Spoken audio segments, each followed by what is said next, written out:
وہاں کے مسلمانوں کو اسلام سے منحرف ہونے نہ دیا۔ اس کے علاوہ انہیں اپنے عقیدے کا اتنا پکا بنا رکھا ہے کہ وہ زرتشتوں کے خلاف زمین دوز کارروائیوں میں مصروف رہتے ہیں۔ امیر المومنین خالد رضی اللہ عنہ نے کہا، مسنہ نے جو کچھ کیا ہے یا نہیں کیا، مسلمان کی حیثیت سے ہم پر یہ فرض عائد ہوتا ہے کہ جو مسلمان غیر مسلموں کے ظلم و ستم کا نشانہ بنے ہوئے ہیں، ان کی مدد کو پہنچے۔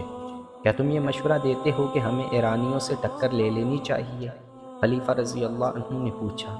ہاں امیر المومنین، خالد رضی اللہ عنہ نے کہا، ٹکر کیوں نہ لی جائے؟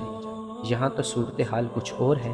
جیسا کہ آپ نے بتایا ہے کہ مسنہ نے وہاں کچھ کامیابیاں حاصل کر لی ہیں اور اس نے ہمارے حملے کے لیے راہ ہموار کر دی ہے۔